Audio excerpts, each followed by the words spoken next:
से बड़ा बयान अगर कोई दे सकता है तो वो केजरीवाल साहब दे सकते हैं, लेकिन मैं सिर्फ इतना ही कह सकता हूं कि हमें अपनी जुडिशरी पे मान है और हमारी हिंदुस्तान की जुडिशरी का देश और दुनिया में एक नाम है। और आज जो जुडिशरी ने फैसला दिया है, ऑनरेबल जजेस ने फैसला दिया है, वो बाबा साहब भीमराव अंबेडकर साहब का जो आइन है उसका सम्मान हुआ है। तो इसलिए आज जो फैसला हुआ है, जो एक भरोसा आपको, हमको, और क्योंकि आप जिनसे मैं बात कर रहा हूं, आप भी एक स्तंभ हैं इस डेमोक्रेसी के। जुडिशरी अपनी जगह एक स्तंभ है, तो जब स्तंभ जो सही फैसला करते हैं तभी जो डेमोक्रेसी मजबूत रहती है। तो इसलिए हिंदुस्तान की पत्रकार और हिंदुस्तान के जो भी देश को मजबूत करने के लिए स्तंभ हैं, जो 4 स्तंभ हम गिनते हैं, इनका मजबूत होना और इनको अपना सही फैसला देने से हमारी डेमोक्रेसी मजबूत होगी, हमारे लोगों का विश्वास बढ़ेगा। और यही विश्वास, जैसे आज हिंदुस्तान की जुडिशरी पे, हमारे जजेस पे लोगों का एक विश्वास द्वारा एक फख्र से सिर ऊंचा हुआ है, ऐसे हम चाहेंगे कि देश की जो पत्रकार हैं, जो मीडिया हाउसेज हैं देश में, वो भी बड़े फैसले लेंगे और इस डेमोक्रेसी को मजबूत करने के लिए वो भी अपने, जैसे पहले माजी में वो करते आए हैं, वैसे फैसले करें जिससे लोगों को फायदा होगा और लोगों की सही आवाज जो है देश और दुनिया तक पहुंच सके, ये उम्मीद हम करते हैं। चौधरी साहब, 2 दिन पहले आपके भी ब्रदर को टारगेट किया गया है। इस तरह की जो रेड्स हुई है कुछ साल पहले जो अरविंद केजरीवाल के साथ हुआ था, आप भी न्यायपालिका पर पूरा विश्वास रखते हैं? देखिए, जहां तक मेरे ब्रदर का क्या हुआ, कैसे हुआ, क्यों हुआ, ये चीजें मेरे ख्याल आप खुद कहें तो ज्यादा है, क्योंकि आप लोग कोई बाहर से नहीं है। आप मेरी फैमिली को भी जानते हैं, मुझे भी जानते हैं, मेरे भाई को भी जानते हैं। तो इसलिए आप एजेंसीज का जब नाम आप ले रहे हैं, अगर वो अपनी कार्रवाई कर रहे हैं तो ठीक है, करने दीजिए। आप, हम उनको फ्री हैंड दे रहे हैं, करें वो। लेकिन है कि उम्मीद यही करेंगे कि हमें मेरे भाई के साथ इंसाफ होगा और पिक एंड चूज नहीं होगा, ये उम्मीद मैं रखूंगा और इंसाफ की हमेशा मांग करूंगा। और इसलिए आज मैं ज्यादा कुछ नहीं कहूंगा, बाकी एजेंसीज अपना काम करें। अगर हमने गलत किया है तो हम भुगतेंगे, नहीं गलत किया है तो हमें अपने जुडिशरी पे पूरा भरोसा है और पूरा एक गौरव है। जैसे आज दिल्ली का जो फैसला आया, आप देख लीजिए, आपके सामने है। हाँ ठीक है, एक टेम्परेरी पीरियड होता है, हरासमेंट होती है थोड़ी सी फैमिली को, बच्चों को, और खासकर जो लेडीज घर में होती हैं उनको ज्यादा परेशानी होती है। और जो आप खासकर जो लेडीज पत्रकार हैं, आप समझ सकती हैं कि एक लेडीज के दिल पे क्या बात बीतती है। इसलिए थोड़ा सा दुख और अफसोस जरूर है कि जो गुनाह किया ना हो, उस गुनाह के वो इल्जाम लगे तो थोड़ा दुख जरूर होता है। लेकिन चलिए, मेरी माँ वैष्णो देवी, मेरी माँ बावे वाली, और मैं जिस धरती से आता हूँ, संत बाबा सुंदर सिंह अली बेग वाले जो ननियाल धरती है, वहां उनका स्थान है और मैं उस धरती से आता हूं। तो मुझे संतों, महापुरुषों और देवी देवताओं और मेरी माँ वैष्णो देवी पे पूरा भरोसा है। हमारे साथ इंसाफ होगा और कभी मेरी माँ हमसे गलत नहीं होने देगी। और अगर हमने गलत किया होगा तो सजा खाएंगे, जो नहीं किया होगा तो मेरी माँ खुद इंसाफ करेगी, ये उम्मीद मैं अपनी जुडिशरी से भी रखता हूँ। सर, केजरीवाल ने आज एक बड़ा बयान दिया और ये कहा है कि अगर बीजेपी को टारगेट किया है कि अगर चुनाव जीतने हैं तो विपक्ष को टारगेट बनाकर उनके नेताओं को अंदर जेल में बंद करके चुनाव नहीं जीते जाने चाहिए, बल्कि डेवलपमेंट, बेरोजगारी, जिसकी आप भी बात करते हैं कि बेरोजगारी, डेवलपमेंट, इन मुद्दों को निपटाकर और लोगों के दिल जीतकर जो है इलेक्शन जीतने चाहिए और सरकारें बनानी। देखिए, केजरीवाल साहब क्या कहते हैं क्या नहीं कहते, मैं उनका स्पोक्समैन नहीं हूँ, लेकिन इतना जरूर कहूंगा कि ये बाबा साहब भीमराव अंबेडकर की बनाई हुई आइन है, उस आइन के नीचे हम चलते हैं। और जिस देश में हम बैठे हैं, मैं फख्र से कहता हूं कि हम भगत सिंह, राजगुरु, सुखदेव जैसे बहुत बड़े क्रांतिकारियों के वारिस हैं हम सब लोग। और इस देश की आजादी को पाने के लिए, इस देश की डेमोक्रेसी को पाने के लिए लाखों कुर्बानियां दी गई हैं। और इस आजादी को पाने के लिए मेरी माओ ने कितने अपने बच्चे खोए, मेरी बहनों ने अपने सुहाग खोए, मेरी बहनों ने अपने भाई खोए इस डेमोक्रेसी को पाने के लिए। जिस चेयर पे मैं बैठा हूं, जिस हाल में मैं बैठा हूं, जहां आप सब बैठे हैं, ये वक्त 47 से पहले नहीं था। अंग्रेज कभी हमें ऐसे नहीं बैठने देते थे और हमने वो आजादी की लड़ाई हमारे बुजुर्गों ने लड़ी, उनके वारिस हम लोग हैं। तो उम्मीद यही रखते हैं कि देश में मुद्दों पे बात होगी और मुद्दों पे ही इलेक्शन लड़े जाएंगे। और मुद्दे जो लोगों के जेन्युइन जो काज हैं, या जो आजकल जो हमारी नौजवान पीढ़ी है, जो नौजवान जो इस देश के वारिस हैं, जो आने वाली हमारी नस्ल है, उसके लिए तवज्जो दी जाएगी। क्योंकि हमारी नस्ल को कुछ लोग खराब करना चाहते हैं कि हमारी आज जो आने वाली नस्ल है वो ड्रगिस्ट हो गई है, और आज की नस्ल भी कितनी ड्रगिस्ट हो गई है। और बेरोजगारी बहुत बड़ा मुद्दा जो है आज देश में और खासकर जम्मू कश्मीर में खड़ा है हमारे सामने। इसलिए आज नौजवानों को उनके ग्रीवेंसेस को एड्रेस करने का हमें हमें कोशिश करनी पड़ेगी, चाहे वो जम्मू कश्मीर की सरकार है, चाहे वो दिल्ली की सरकार है। इसलिए हमारी हमारी सोच, हमारे विचार लोगों के मुद्दों के ऊपर होने चाहिए, ना कि हम एक दूसरे के ऊपर इल्जाम लगाएं, इल्जाम लगा के उनको बदनाम करने की कोशिश करें। मुझे लगता है कि किसी भी पॉलिटिकल पार्टी के हों, और ये बात मुझ पे भी कहीं ना कहीं लगती है, इसलिए हम सबको मिलके, आज के जो पॉलिटिशियन हैं, हमें मिलके बात रखनी चाहिए। और बात रखनी ये चाहिए कि जिस मुद्दों के लिए लोगों ने हमें चुन के भेजा है उन मुद्दों के लिए काम करें, ना कि हम अपने अपने एक दूसरे के स्कोर सेटल करने की कोशिश करें। तो लिहाजा आपकी बात सही है कि आज देश में मुद्दों पे बात करने की जरूरत है, और पॉलिटिकल पार्टियों को मुद्दों पे बात रख के इलेक्शन लड़ने की जरूरत है, ना कि हम एक दूसरे पे इल्जाम लगा के कहीं ना कहीं एक दूसरे को बदनाम करके काम करें। ऐसा नहीं होना चाहिए। की बात करूं तो तभी को कहीं ना कहीं इलीगल माइनिंग वहाँ पे बहुत ज्यादा चल रही है, किस तरीके से रोका जा रहा है? देखिए, आज सिद्धू साहब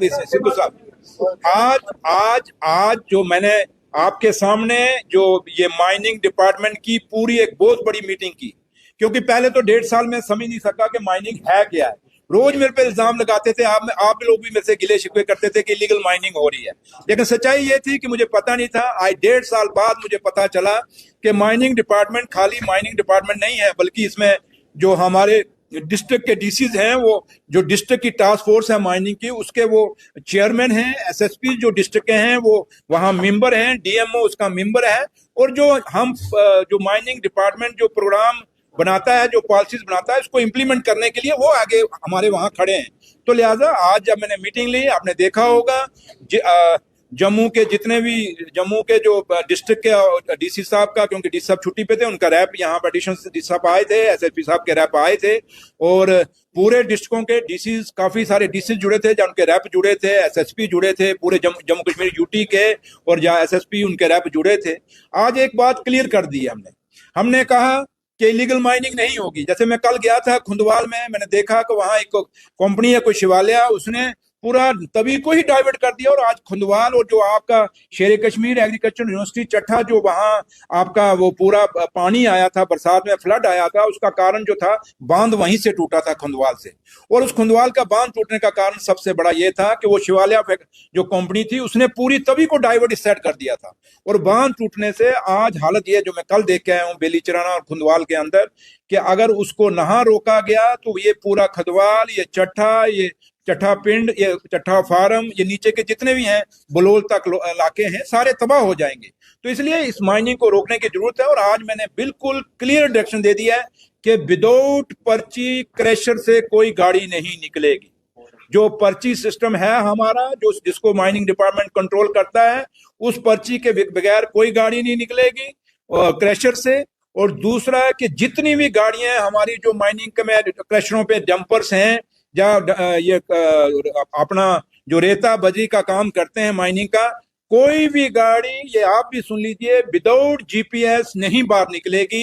ये भी डायरेक्शन हमने दे दी, क्योंकि नई जो हमने रिफॉर्म्स माइनिंग में लाए जब से मैं मिनिस्टर बना हूं, ये 2 महीने पहले आपने देखा होगा, हमने बाइसैक एक कंपनी जो है वो, उसके हवाले पूरा इसका नेटवर्क ऊपर से हम पूरा चेक करेंगे थ्रू नेटवर्क के, भाई कहाँ सैटेलाइट से हम देखेंगे कहाँ गाड़ी कौन सी है। और दूसरा हमने सीधा जितने भी एमडीएल से, क्योंकि एमडीएल एक ऐसा था जो ये लोगों को डिस्पोजल दिए जाते थे, मिनरल डिस्पोजल दिए जाते थे, जिसके साथ इलीगल माइनिंग, वो आज की डेट में सारे एमडीएल मैंने कैंसिल कह दिए, मैंने उनको कह दिया है। जितना भी एसटीपी जो शॉर्ट टर्म परमिट थे, उन पे बड़ी बड़ी कंपनियों को दिए गए। मैंने कहा उसको भी, मैंने सेक्रेटरी साहब क्योंकि नया उन्होंने ज्वाइन किया, मैंने उनको डायरेक्शन दे दिया है, जितनी भी एसटीपीस हैं उनको रिविजिट करिए, अगर कैंसिल करने की जरूरत है तो कैंसिल करिए।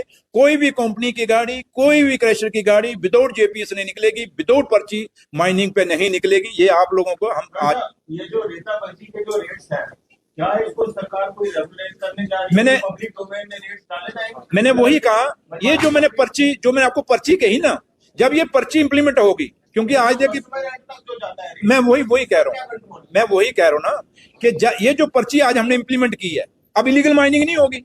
जब लीगल पर्ची से सब कुछ जाएगा फिर हम कंट्रोल करेंगे उसके बाद। अभी तक रेट्स हैं इसके मिनिमम मैक्सिमम क्या रेट है? Mining as it is mining department से कोई वो नहीं हुआ, लेकिन ये चीजें आप लोगों ने बड़ी बड़ी मेरे नोटिस में लाई। मैंने कहा ना, जैसे आज मीटिंग जो मैंने की, इतनी बड़ी मीटिंग आपके सामने हुई, आपने खुद देखा है कि वर्चुअल मोड, कश्मीर पूरे से वर्चुअल मोड पे लोग ऑफिसर सारे जुड़े हुए थे, डीसीज एसएसपी जुड़े हुए थे, जम्मू के भी जो आउटर जितने भी डिस्ट्रिक्ट हैं, किश्तवाड़, डोडा, राजौरी, पुंछ से सारे डीसी एसएसपी जुड़े हुए थे। आज बड़ी क्लियर कट एक मीटिंग हुई है, और क्योंकि मैंने कहा कि 1.5 साल मुझे भी समझने में लगा। अब मेरे सेक्रेटरी साहब नए आ गए, क्योंकि चलो अभी पुराने सेक्रेटरी थे, उनको पता था, लेकिन अब इनको समझने में टाइम लगा। मुझे समझ है, मैं करेंगे इसमें, हाँ यस, क्यों नहीं करेंगे, लेकिन इसमें आप लोगों की सपोर्ट की जरूरत है। आप लोग भी, आप मीडिया के जो लोग हैं, सजेशंस मुझे दीजिए, इन राइटिंग दीजिए, ठीक है? यहाँ आप मुझे क्वेश्चन पूछ देंगे, बट उससे नहीं, आप इसमें कैसे। और आज मैंने एक और डायरेक्शन भी अपने सेक्रेटरी को दी है माइनिंग को, कि हम देखें कि बेस्ट माइनिंग पॉलिसी कौन सी है। कुछ जैसे उत्तराखंड के लोग कहते हैं कुछ वहां की बेस्ट पॉलिसी है, कुछ कहते हैं हिमाचल की माइनिंग पॉलिसी बेस्ट है। अगर वहां की बेस्ट हुई और मुझे यहाँ की माइनिंग पॉलिसी अगर बदलनी पड़ी, तो हम उसके बदलने के लिए भी मैंने आज अपने सेक्रेटरी साहब को डायरेक्शन दे दी है। इसलिए मैं, आप पत्रकार जो हैं, मैं आपसे भी रिक्वेस्ट करूंगा कि इस पॉलिसी में चेंज, आप थोड़ा सा, माइनिंग पॉलिसी आपके ये उस पर है, नेट पे है, आप इसको पढ़ लीजिए।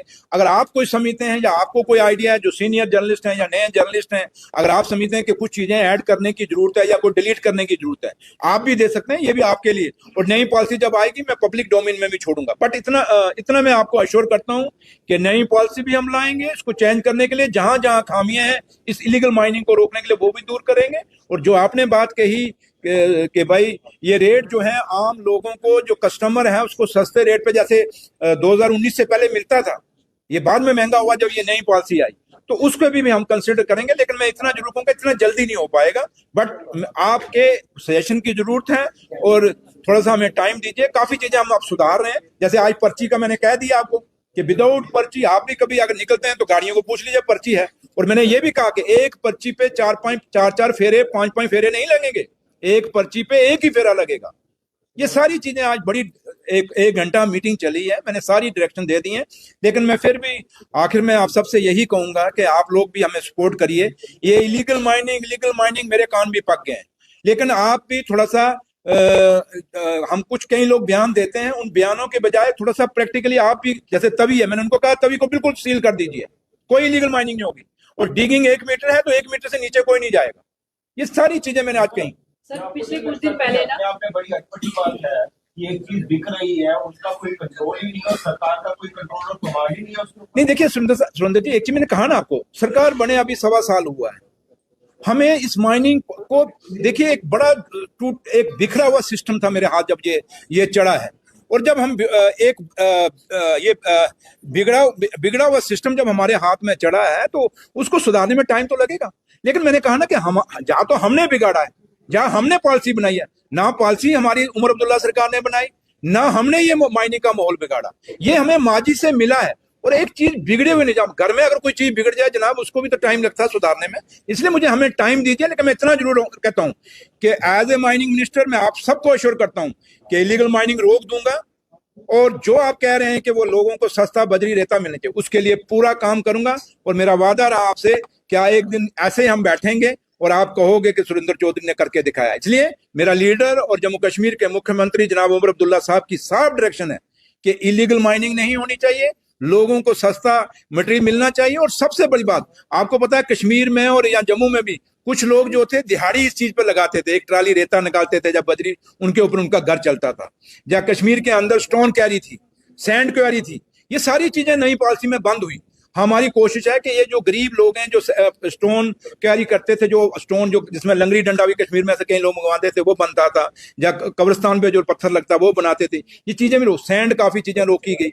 इन चीजों को द्वारा उन गरीबों को खोलने के लिए मैंने पूरी कमेटी बनाई हुई है। लेकिन मुझे टाइम लगेगा, लेकिन इतना मैं अश्योर करता हूं कि जहां जहां मेरे से खामियां होंगी आप मेरे पास आए, मुझे खुद भी दें, इन राइटिंग भी दें। लेकिन आपकी जितने भी आप मीडिया के साथी हैं, मेरे भाई हैं, आप सबसे यही रिक्वेस्ट है कि आप सब मुझे इसमें कोऑपरेट करेंगे, उमर अब्दुल्ला सरकार को कोऑपरेट करेंगे, और इस इलीगल माइनिंग के दाग को मिटाने में आप लोग हमारा सहयोग करेंगे। और जहां जहां खामियां हैं, थोड़ा सा आप भी, ये जो कंपनियां बाहर से आके काम कर रही हैं डेवलपमेंट के नाम पे, हमारा सारा रिसोर्सेज बेच रहे हैं, इन पे भी आप कसर रखेंगे, नजर रखेंगे, आप लोग भी रखेंगे, हम भी रखेंगे। तो ये उम्मीद आपसे करते हैं। Thank you.